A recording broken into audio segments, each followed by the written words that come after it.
Okay, so I know the title is a little clickbaity, but I didn't lie. My hives are in fact gone from that location. Because of some personal events that have happened over the last month, I had to move all of my colonies to a brand new location. So, welcome to their new home. We are now located in the woods. I have them all kind of spread out. And the really good thing about this location is there are multiple wildflower fields surrounding these woods. Actually, when I was moving all of these here, I noticed there is a ginormous field full of the Maximilian, I don't think I'm saying that right, but there's sunflowers, and then there's also a huge wildflower field over there. So they're definitely going to have a lot more resources over here, which is good. But yeah, welcome to the new home of the BeFit Bee Yard. Moving all the colonies was definitely a really big job. I will say I definitely learned what not to do when moving bees. A lot of mistakes were made. I got stung at least 20 times that night, and I did have a very kind beekeeper that helped me, and he got stung like 50 times that night. So if I'm gonna become immune to bee stings, I guess I finally am now. So but the couple lessons that I learned is the day before I went out to close up all the hives so that they couldn't get out, so that I can transport the hives without losing any bees, because this time of year is really not a good time to be moving bees, because if you lose any of your forager bees, it's going to be really hard for them to make new ones in time to be able to put on the weight that they need, because that's the other thing. A lot of my hives are actually pretty light right now, so I am feeding them very, very, very heavy. I actually have 65 pounds worth of sugar mixed in with water in my car right now that I'm going to be feeding today.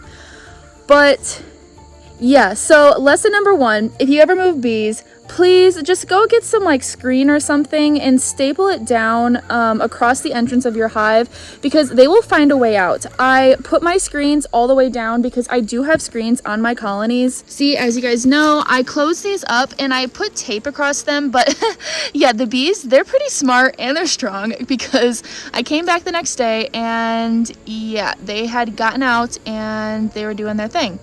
So we ended up having to wait until nighttime to transport all of them. Lesson number 2 is when you're transporting your hives, please, please, please put a ratchet strap around the hives, because a couple of them came apart, and if you've ever gotten into your bees at nighttime, they are not happy. Like, there were bees coating the entire bed of the truck. You could just hear them buzzing for hours. They were not happy at all. So our goal to not lose any bees definitely did not happen. So it's going to be interesting going through all of these colonies today to see how they're actually doing. So yeah, don't make those mistakes. They're not fun. But thankfully it was all a success, and I now have all of them here in their new home. So today I'm going to go through all of these colonies, all 33 of them, and let's see if I can get through them all today. And I need to check to see how strong they are. I need to start condensing them down for winter time, because you don't want to give them too much space. They're not going to be able to keep that warm. Because bees do a lot better in a smaller space. So I'm going to be condensing them down, making sure that I didn't pinch any queens in the move, and hopefully that none of them got pissed and swarmed away on me. I'm going to be checking mite load. I'm going to be doing a whole list of things today, so stay tuned. There's going to be a lot of info. So I am doing open feeding. I just put that bucket out over there. You can see the bees are already starting to find it. And I'm also going to be doing in-hive feeding. I need to be feeding these bees at a very high velocity if I want to get them to store it in their comb. So I'm going to be putting multiple jars on some of my hives. I do have in-hive feeders in some of them, but I don't have enough in-hive feeders for all my hives. So these are going to fill those up. But yeah, so all of this, including that bucket over there, was 65 pounds worth of sugar. Definitely should probably start a GoFundMe page, because yeah, sugar's not cheap. You guys were definitely right when you guys said I was pushing my bees really hard, because yeah, I'm feeding them like crazy. Another sad thing that happened when I was moving my bees, the humblebee suit finally ripped. I snagged it on a really sharp log, and yeah, so I'm probably gonna have to sew this, but I'm so sad that it happened. Okay, so it is now 1:40. Let's see how many hives I can power through. Okay, so what I'm going to be looking for is any signs that there is a queen in this colony. This is the time of year that a lot of the queens have stopped laying. It is currently October 3rd, I believe. So this is going to be a little difficult to do. So I'm hoping that most of these will have some brood in it, but yeah, we'll see.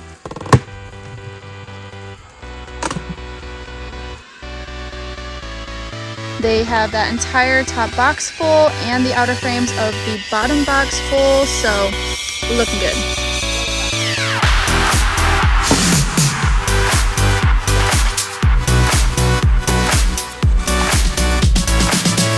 I saw eggs, and this is probably going to be my heaviest one so far. Okay, so this colony I'm condensing down to a single deep. I will be overwintering a lot of my colonies in just singles if I have to.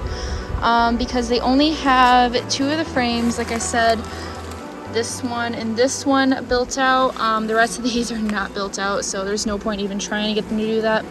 But I was also told by another beekeeper that he likes to overwinter with only 9 frames when he overwinters with singles, so that the bees can sit closer together. And also so that they can draw out any honey, they can draw it out farther, so that they are actually able to get more food out of each cell.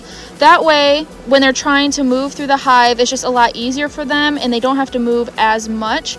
So that's what I'm going to be trying in this colony. I'm going to try only 9 frames. I did see eggs on this frame. That is their only brood frame right now. They've definitely shrunk the brood nest, but the rest of these, they're filling out with honey. So yeah. Hive number 2 is looking pretty good. Like I said, I condensed them down to only 9 frames. So we're going to try that out. Now let's go to hive number 22. I just treated this hive with formic around 12 days ago. So this works out perfect. I'm going to do an alcohol wash while I'm also in here to see where their mite load's at, see if the formic actually worked. So this is why it's a good idea to put insulation foam under the lid. Do you see that wetness? That's the moisture from the hive that they made. So the temps got down to, I believe it was like 37 degrees this morning.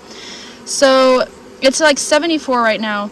But they created moisture when it was that cold. So just keep that in mind. This is what's going to happen if you don't have anything to separate the cold top and the outside from the warmth of the hive on the inside. Okay, so we're looking a little better. We are now down to only 6 mites in a wash. We were at 13 before I put the formic on, so that's a little better. I was hoping for it to be down a little bit lower than that, especially going into winter. So I'm gonna have to keep an eye on this colony, but then again, it also is October right now. So yeah, but I saw eggs. I condensed them down to also 9 frames. Gave them some honey frames too, so looking good. Okay, so I guess now we're really going to see whether or not the Apivar worked. Remember in that one colony, the one that had 60 plus mites, I put Apivar in it and it did absolutely nothing. Well, I put it in a couple more of my colonies, so this next one is one of them. So let's see if it actually worked. If not, then I guess I'll be throwing on formic strips. So do you see how there's starting to be mold collecting at the tops of these frames? Don't panic. This happens sometimes. The bees will clean it up if they were on the frame. But this is showing you that there's a little bit too much moisture in this colony. So, that being said, need to have insulation foam underneath your lid to create a barrier between the cold on the top and the hot on the bottom. Uh-oh. We got something that doesn't look so good. You see that bee? That, my friend, is deformed wing virus. Hello, virus season. Do you see all those mites? Oh my goodness. Whew, and it is pretty late in the year to be having to treat. So So here's where I have a real question. As I was going through that colony, I saw there was a lot of bees with deformed wing virus. So like that bee that I showed you, there were many others that looked just like it. I've never seen so much deformed wing virus in a colony before. There was also a lot of brood that was chewed down, which recent research has been showing that when you see brood that has been chewed down, it looks like their head has been eaten off of, that usually they have high levels of deformed wing virus, and that's the bee's way of trying to get rid of it, trying to build an immunity to it, trying to build some form of like vaccine, I guess you could call it, that they can give to the brood so that they become resistant to the virus. So the question is, do I waste a couple pads of formic and treat the colony and see what happens? Or do I just let it die? This is one of the colonies that I got in a nuke from a commercial beekeeper when I got all those nukes back at the end of July. Like I keep saying, guys, I am really noticing the difference between commercial strains and strains that are bred to actually be able to withstand varroa. Like I keep saying, my Saskatraz breeds, they kick butt when it comes to varroa, and so far the viruses too, and we'll see how they do with overwintering. But the commercial strains, they can't handle varroa at all, and as you can see clearly, they've built up a tolerance or an immunity, or the mites, you know the word I'm trying to find. They built up a resistance to Apivar. So now Apivar is not working at all. Like, I literally put those strips in and they did absolutely nothing in my colonies. So that's where beekeeping is today, guys. Man, this sucks. Like, look at this. I have this bee on my finger. And do you see the little dot on its stomach? You see that? That's a mite. These bees are not doing good when it comes to mites. Stop buying commercial strains, because this is what happens. You have to treat them like crazy. Well, this may be a waste, but I guess I'm going to put 2 strips of formic on there. The next 3 days are going to be in the 70s, and then it's going to drop after that. So it needs to be above 55 degrees in order for it to be effective. So this is really the only time I can do it. And these formic strips do expire before next spring. So I guess. Welcome to the life of a beekeeper. Just a lovely day. All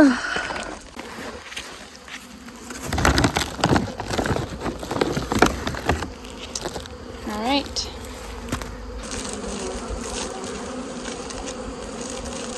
Whatever you do, try not to inhale.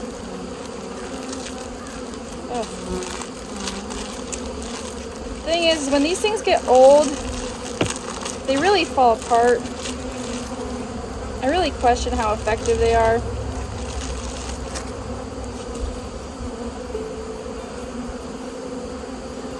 And then, oh, like they get all soggy and the papers stick together. Oh, all right.